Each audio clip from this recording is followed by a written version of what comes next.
Hello guys, welcome back to my YouTube channel. और हमारे पास आ चुका है वन पीस के चैप्टर 1126, जिसका टाइटल है कंपनसेशन, और जिसका कवर पेज है जहाँ पर यामाटो सोबा खा रही है क्यूरी में बैठ के। और वहाँ पर जो सोबा गर्ल है उस शॉप की, वो बताती है कि उसके जो वर्कमेट्स हैं वो डिसअपियर हो चुके हैं। और फिर जो चैप्टर है वो स्टार्ट होता है जाइंट पायरेट की शिप्स पे, जो कि एल्बाफ की तरफ बढ़ रही है। और वहाँ पर हम देखते हैं कि जाइंट पायरेट्स और स्ट्रॉ हैट अभी भी पार्टी कर रहे हैं, अभी भी अपनी पार्टी कंटिन्यू कर रहे हैं। और वहाँ पर फिर हम देखते हैं जो ओरिमो और काशी हैं, जो कि आपको वाटर 7 पे याद होगा, एनियस लॉबी पे ये लोग गवर्नमेंट के लिए काम करते थे। वो लोग अब वापस मिल चुके हैं और वो लूफी से बात करते हैं और वो बोलते हैं कि तुम लोगों के, जब तुम लोग वहाँ से मतलब वाटर 7 को लेफ्ट छोड़ के चले गए, उसके बाद हम लोग भी मतलब एल्बाफ पहुँचने के बाद हम लोग वेट नहीं कर पाए और अपने कैप्टन्स को देखने के लिए हम लोग भी डायरेक्ट लिटिल गार्डन खुद ही पहुँच गए। और वहाँ पर फिर लूफी कहता है कि ऐसा हो सकता है, कोई भी क्यूरियस रहेगा कि इतने 100 सालों में क्या हुआ है। और फिर ये लोग बताते हैं कि जब हम लोग वहाँ पहुँचे तब ये लोग बेयर हैंड्स मतलब हाथों से लड़ रहे थे, क्योंकि इनकी जो तलवारें और इनके जो वेपन्स थे वो टूट चुके थे। और फिर ये लोग बताते हैं कि ये लोग उन लोगों को, क्योंकि इनकी एक जो बैटल थी वो डेथ बैटल थी, तो ये बेयर हाथ से तो एक दूसरे से मरने वाले नहीं थे। तो ये लोग कहते हैं कि हम लोगों ने इनको कन्विंस किया कि आप लोग वापस चलिए एल्बाफ, वहाँ पर वेपन्स लीजिए और वापस आके फिर अपनी लड़ाई को कंटिन्यू करिएगा। तो नामी का रिएक्शन आता है कि मतलब तुम लोग एल्बाफ वापस वेपन्स के लिए गए थे, मतलब अभी भी तुम लोग फाइट कर रहे हो। तो डोरी और ब्रोगी कहते हैं कि हाँ, हम लोगों की फाइट अभी भी चल रही है। और फिर नामी का रिएक्शन आता है कि I am done for it, मैं और नहीं देख सकती। और फिर जो ऊसोप है वो बताता है कि नामी तुम अभी उधर जो लिटिल गार्डन की बातें समझी नहीं थी क्या।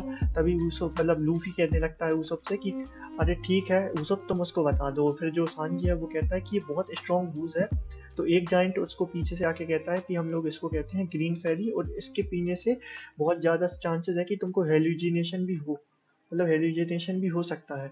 उसके बाद हम देखते हैं कि सभी लोग पार्टी कंटिन्यू करते हैं। और फिर हम देखते हैं कि कूमा और बोनी बाहर बैठे हुए हैं, जहाँ बोनी अपने बच्चे वाले फॉर्म में, मतलब अपने रियल फॉर्म में वापस आ चुकी है। और वहाँ पर वो कूमा की गोदी में बैठी हुई है और दोनों के दोनों बड़े टाइम बाद खुश समझ में आ रहे हैं, खुश दिख रहे हैं, दोनों के चेहरे पे बहुत अच्छी मुस्कुराहट है। और फिर जहाँ पर बोनी कहती है कि अब हम साथ में बैठ के साथ रह सकते हैं और साथ समुद्र को, जो हमारा एक ड्रीम था समुद्र में साथ में घूमना, वो पूरा कर सकते हैं।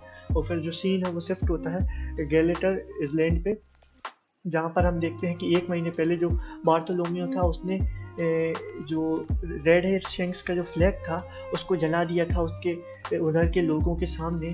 तो अब हमारा जो सीन आता है वो करंट टाइम में, जहाँ पर बार्थोलोमियो है वो पिटा हुआ है और बंधा हुआ है, शांक्स के सामने नील डाउन है। और वहाँ पर जो शांक्स है वो बोलता है कि यहाँ पर बहुत सारे लोग हैं जो मेरे क्रू हैं, यहाँ पर बहुत सारे क्रू हैं और इसलैंड है जो मेरे फ्लैग पे रिलाई करते हैं, तो मैं ऐसा तुमको जाने नहीं दे सकता हूँ, क्योंकि इसके कारण पीपल का जो फेथ है हमारे जो फ्लैग में और हमारे फ्रेंड्स में वो कम हो जाएगा। और अब हमारी जो एलाइज हैं वो टारगेट कर हो जाएंगी, मतलब गवर्नमेंट और बाकी दूसरे पायरेट भी उनको टारगेट करने लगेंगे। तो यहाँ पर बार्थोलोमियो कहता है कि ये बिल्कुल सही बात है और प्लीज़ मुझे फॉरगिव कर दो, मैंने ये सब नहीं सोचा और मैं बहुत फूलिश था ये मिस्टेक करने के लिए। और वहाँ पर बहुत सारे जो नॉर्मल जो टाउन के, मतलब उस इसलैंड के जो लोग हैं वो भी वहाँ पर खड़े हैं। तभी होंगो आता है और उससे कहता है कि ये बॉटल लो, इसमें बहुत डेडली पॉइजन है और इसको स्ट्रॉ हैट लूफी को 1 मंथ के अंदर दे दो। तो बार्थोलोमियो का रिएक्शन आता है क्यों, तो वो कहता है कि ये इससे बहुत ज़्यादा पेन होगा और इसके कारण बहुत डेडली डेथ होगी सामने वाले की जो भी इसको पिएगा। तो ये जो तुमने ये जो नाटक किया है, इसका तुम जो रिस्पॉन्सिबिलिटी है वो तुम्हारे बॉस स्ट्रॉ हैट लूफी को लेनी पड़ेगी। फिर उसके जो पायरेट्स हैं वो कहते हैं कि इसका कुछ भी लेना देना नहीं है लूफी सेंपाई से, ये जो है वो हमारा है, हमारी गलती है। और फिर हम देखते हैं कि जो बार्थोलोमियो है वो अपने मुंह से इस बोतल को पकड़ता है, पूरा ड्रिंक कर जाता है। और यहाँ पर बाकी लोग हैं वो चिल्लाने लगते हैं, बॉस ये क्या कर रहे हो, बॉस ये मत करो वरना आप मर जाओगे। तो वहाँ पर होंगो कहता है कि इसके कारण तेरा पूरा खून निकलेगा और तू मर जाएगा। तो वो बार्थोलोमियो कहने लगता है कि ठीक है, ये फाइन बाय मी है, मेरे को कोई दिक्कत नहीं है इससे। और जो लूफी सेंपाई है उसने कभी भी हमसे शेक शेयर नहीं किया और हमें अपना फ्लैग नहीं दिया, ये मैं उनको इस मैच में इन्वॉल्व नहीं करूँगा और उनका प्रीशियस टाइम मेरे जैसे पे वेस्ट नहीं करूँगा। मैं ही पागल था जो एक एम्परर से जाके सामने से लड़ा और मर गया। और फिर वो कहता है कि मेरी एक विश थी जो मैं फुलफिल नहीं कर पाया, कि मैं लूफी सेंपाई को पायरेट किंग बनते हुए देखूं। और फिर वो कहता है कि मैंने जो चांस था उसको थ्रू कर दिया है और अब ये तुम लोगों पे है कि तुम अपने मतलब लूफी सेंपाई को पायरेट किंग बनते हुए देखो अपने पायरेट से, कहता है। और बाकी सब रोने लगते हैं और फिर वो कहता है कि सी यू अराउंड, मतलब मन में सोचता है कि अब मरते मरते। और फिर वो देखता है कि एकदम से कि वो मरा नहीं है, वो जिंदा है।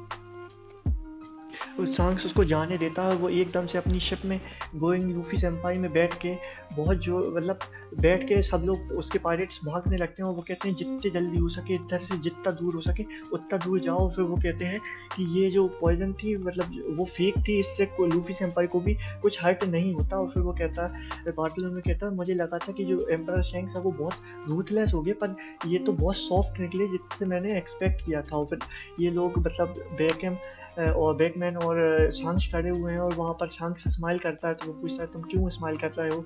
तो वो कहता है कि मेरा स्माइल करना ज़रूरी नहीं है क्योंकि वो इतना डेडिकेटेड है लूफी के लिए। पर फिर एकदम से यूसुफ आता है और वो कहता है कि ठीक है बॉस ये सब ठीक है पर माइंड आप अलग हो। और वो अपनी जो बंदूक है वो निकालता है उसकी तरफ तानता है और फिर वो कहता है कि उन्हें अभी भी उसका सबक तो सिखाना पड़ेगा और उसको शूट करता है और उसकी जो शिप है वो तबाह हो जाती है। वहाँ बहुत बड़ा ब्लास्ट होता है और वो शिप है वो शंक हो जाती है और वहाँ पर अभी कितने सर्वाइवर कौन है क्या है कुछ नहीं पता है। तो अभी भी मेरे हिसाब से सर्वाइव तो वो करेंगे क्योंकि वो मेन ग्रैंड फ्लीट का वो है कैरेक्टर है, बल्कि फर्स्ट डिवीज़न कैप्टन भी है मेरे हिसाब से उसका। तो वो तो सर्वाइव करेंगे। और फिर जो सीन शिफ्ट होता है वो होता है हचिनोसु पे। यहाँ पर ये टीज वापस आया है और वो देखता है कि जो पिज़ारो है उसका स्कल है उस पर भी बैंडेजेस लगे हैं और वो कहता है कि यहाँ पर क्या हुआ है पिज़ारो, मैं थोड़ी देर के लिए तो बाहर गया था और इतना सब कुछ हो गया और ये क्या हो रहा है। और ये पोनेग्रिफ का सीक्रेट भी अब कुछ नहीं है तो एम्प्रेस इसके लिए क्या कुछ नहीं कर सकते हैं। और अभी वर्ल्ड गवर्नमेंट के साथ भी दिक्कत चल रही है और वो भी हमारा मेन पीस था जिसके कारण हम वर्ल्ड गवर्नमेंट से बात कर सकते थे और तुमने उसको भी जाने दिया। तो पिज़ारो वहाँ पर रोते रोते कि सॉरी सॉरी मेरी सुन तो लो बात, मैं बहुत सॉरी हूँ। फिर यहाँ पर वो कहता है कि तुमने मोरिया को भी जाने दिया, मोरिया भी बच गया। और फिर यहाँ पर जो सोन वुल्फ है वो यहाँ पर उसकी मदद कर रहा है वहाँ पर बिल्डिंगों को वापस रखने में, मतलब टाउन को रीबिल्ड करने में थोड़ी मदद कर रहा है। और फिर यहाँ पर जो नॉर्मल पायरेट्स हैं वो कहते हैं कि कमांडर में हम लोग रेडी हैं कुछ भी करने के लिए क्योंकि हमें पता है कि ब्लैक बियर्ड ही है जो वन पीस को क्लेम करेगा और वर्ल्ड के ऊपर टेक ओवर कर लेगा। और फिर जो नेक्स्ट सीन है जहाँ पर हम देखते हैं कि ब्लैक बियर्ड के सारे जो कमांडर है वो एक साथ बैठे हुए हैं एक कमरे में। तो मतलब ब्लैक बियर्ड है वो कहता है चलो कम से कम सबका मोरल तो हाई है और इसका हम एडवांटेज ले सकते हैं। और फिर वो कहता है चलो कुजान तुम अपनी बात बताओ। तो वो कहता है कि वो भी तो भाग गया पर हमने गार्ड को कैप्चर कर लिया है। तो फिर पिज़ारो कहने लगता है कि ये कंसोलेशन प्राइज है। और फिर हम देखते हैं कि मतलब हम अभी भी फाइंड कर सकते हैं एक वे को मतलब ट्रेड करने के लिए। और फिर जो कुजान है वो कहता है कि मैं चाहता था कि मैं उसको मार दूं पर वो सरवाइव कर चुका है। पर यहाँ पर जो ब्लैक बियर्ड है वो कहने लगता है कि अपने ऊपर इतने मतलब हार्ड मत हो, यहाँ कोई नहीं है जो उसको कैप्चर कर सकता है तुम्हारे अलावा, सिर्फ तुम्हारी ये एफर्ट थी, एक टीम एफर्ट थी जिसके कारण तुम लोग कैप्चर कर पाए, वरना ऐसे अकेले में तो उसको कोई भी कैप्चर नहीं कर सकता है। और फिर हम देखते हैं कि जो उसका राइट हैंड मैन है वो कहता है कि हमारे हिसाब से मतलब हवा भी हमारे दिशा में चल रही है और हम इसका एडवांटेज ले सकते हैं। और फिर ब्लैक बियर्ड एकदम से पुडिंग को पकड़ता है और वो कहता है कि हमें ये 3 आँख वाली गर्ल भी मिल चुकी है जो पोनेग्लिफ रीड कर सकती है। और फिर जो वो ब्लैक बियर्ड है वो कॉल लगाता है को जो कि नेवी यूनिट शिपिंग हेडक्वार्टर में बैठी है और वो कहती है वो उससे बात करना चालू करती है और वो बताती है कि यहाँ पर जो जितने भी मतलब सप्लाई शिप हैं वो अभी भी हॉल्ट पे हैं, अभी कोई उधर मरी जॉइस पे जा नहीं रहा है। और whenever they try to load foot with them, मतलब बहुत सारा यहाँ पर वो बताती है कि जो रिवॉल्यूशनरी आर्मी के अटैक है वहाँ कारण बहुत यहाँ दिक्कत आ चुकी है और अभी बहुत सारा नाटक चल रहा है। और फिर वो बताती है कि यहाँ पर शायद ऐसा भी हो सकता है कि जो सेल्टियस ड्रैगन है वो कहीं भूख से मर ना जाए इसके कारण। और यहाँ पर बहुत सारी चीज़ें हो रही हैं एक साथ में। तो जो टीच है वो कहता है कि ठीक है पर गेट अपना काम रेडी रखो क्योंकि हम यहाँ बैठ के सिर्फ देख नहीं सकते हैं, अपन को अपना काम तो करना ही पड़ेगा। फिर हम देखते हैं हचिनोसु पे अपनी एक सिप वापस आ रही है, वहाँ पर पिज़ारो कहता है कि इट्स कैटरीना डेवॉन। और फिर वो उसको उठाते हैं उस सिप को डायरेक्ट इनके इधर लेके आने के लिए। और फिर जो उठाते हुए वो कहता है कि ये कार्वाओ को तुम लेके आए हो। तो कार्वाओ रोने लगता है कि अरे ये मॉन्स्टर मुझे मार देगा, ये मॉन्स्टर मुझे ले जाएगा, मेरे को बचा लो बिग ब्रो बिग सिस्ट। फलान ढिकान इसकी माँ का। फिर जो सीन सिर्फ होता है वो जायंट पायरेट की शिप पे होता है। तो यहाँ पर लिखा है कि 2 दिन से ये लोग सेल कर रहे हैं बहुत स्पीड से, पर अभी भी ये एल्बाफ नहीं पहुँचे हैंगे। और फिर यहाँ पर ये सब लोग उठते हैं जहाँ जायंट ब्रूक हमें दिखाई देते हैं, जो कहते हैं कि हम लोगों ने यहाँ पर बहुत ज़्यादा पी ली थी और हम पास आउट हो चुके थे। और यहाँ पर क्या हो रहा है, हम सनी को और ये लूफी, ज़ोरो, सांजी, नामी, उसब, चोपर को नहीं देख पा रहे हैं।